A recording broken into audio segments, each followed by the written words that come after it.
who is the Member of Parliament for Bori constituency. Exactly 10 minutes.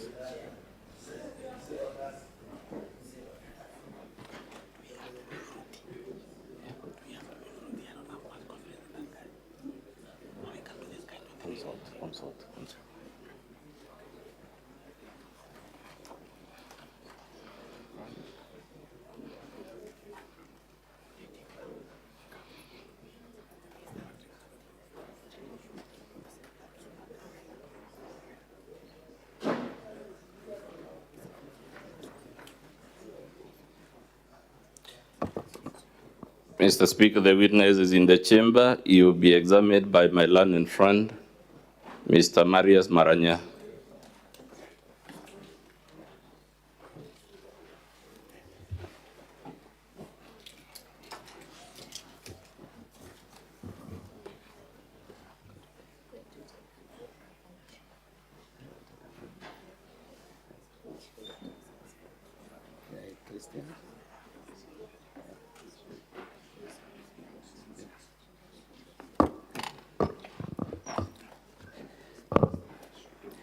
I, Mugambi Mauritania Rindikili, do solemnly swear that the evidence that I shall give before the Senate in respect of the matters before the Senate shall be the truth, the whole truth, and nothing but the truth. So help me God.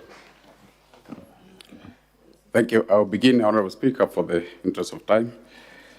Mr. Witness, kindly, for the interest of answer, introduce yourself in terms of your names and what you do for a living. Thank you, Council, Madam Speaker, the members of the Senate. My name is Mugambi Mauritania Rendikeli, Member of Parliament of Bori constituency in Meru County. Thank you, Honorable Rendikeli. When were you elected as Member of Parliament for Bori constituency?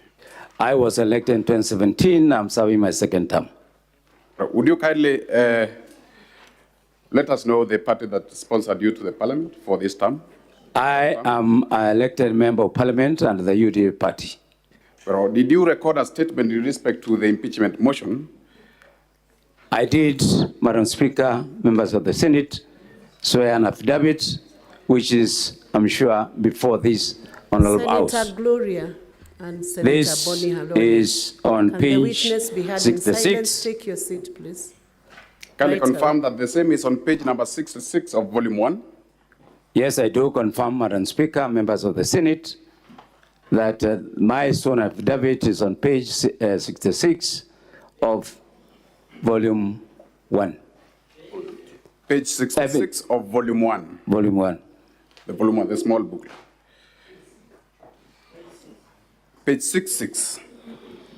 Besides being the Member of Parliament for Bori constituency, what other additional portfolio do you serve in Meru? I, Madam Speaker, members of the Senate, I am the chair of Meru Parliamentary Caucus. Is it therefore to mean that in both your statement, you're speaking on both yourself and other colleagues, on behalf of your colleague members of Parliament? Yes, I do.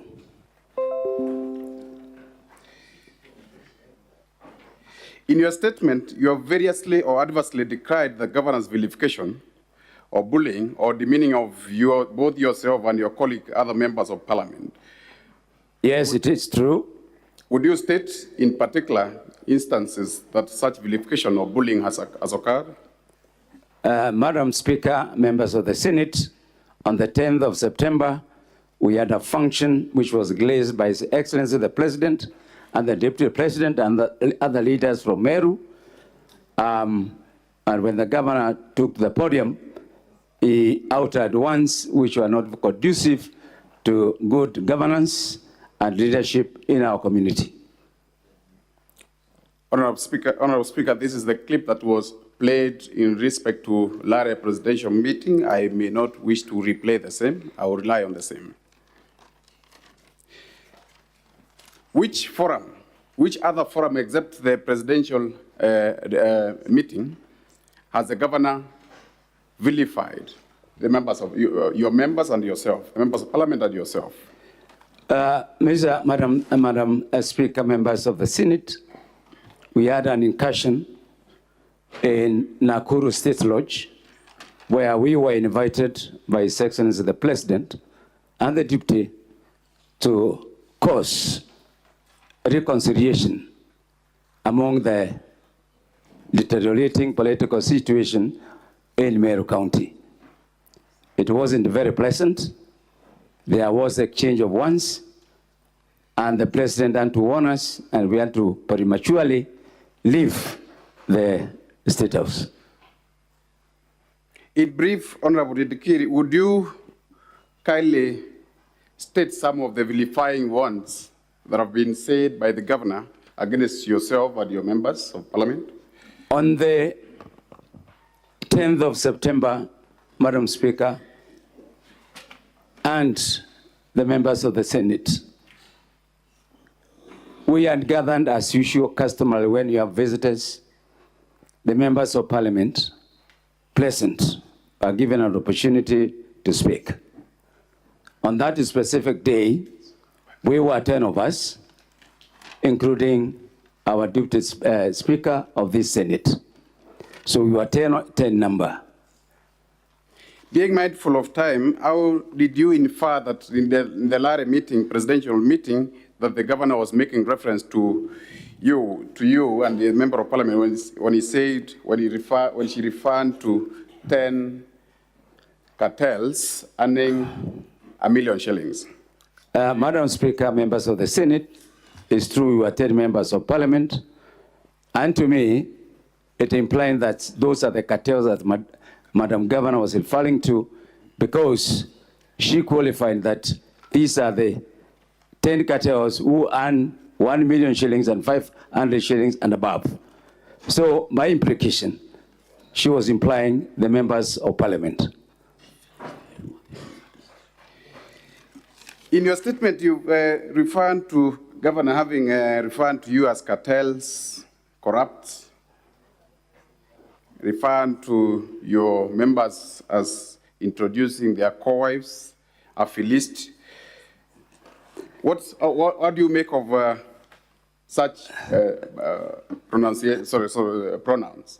Madam Speaker, members of the Senate, the word cartel is not a very nice cartel in a situation where you are referred to as greed. You are only interested with your stomach. So what Madam Governor was saying or implying is that us, we are not interested with anything else other than our greed. So we felt insulted and humiliated and demeaned in front of the President and the rest of our community in Meru. Any meaning of the word affiliate referred to you by the governor? Affiliate. Affiliate? Yes. Affiliate in the biblical terms, I think she says she is a bishop. So I'm sure when she takes the podium, she will be able to explain what affiliate means, but that is not a present term to refer. Are these outbursts by the governor been informed by any provocation on your part or on the part of your members? Madam Speaker, members of the Senate, there are so many circumstances and venues where the governor has continued to verify the members of parliament. I remember there are issues in South Imenti, there are issues in Central Imenti, and the other areas. Madam Speaker, I am privy to this information because as their chairman, we share quite a lot. Out of all the elected members in Meru, is there any of the member that the governor is in good terms with? As far as I'm concerned, I lead a team of 12 members of parliament, including our deputy speaker, Honorable Kaduri. None of them is in the friendship with the governor, not because of our cause, but I think because of our attitude. And Honorable Dikiri, what effect has this demeaning and vilifying vilification of the governor caused yourself and as well as your leaders, your members, sorry? We are members of dignity. We were elected by people of Meru. The MCs were also elected by people of Meru. We were all elected, the governor was elected. So our concern is the deteriorating, which is almost nearing zero, of the relationship between our executive and the other leaders in the county. Does that mean that the vilification has caused you ridicule and embarrassment within your constituency? Or certainly, it has even got beyond our county. have you attempted to seek any resolution or alternative dispute resolution between yourself, or to seek any,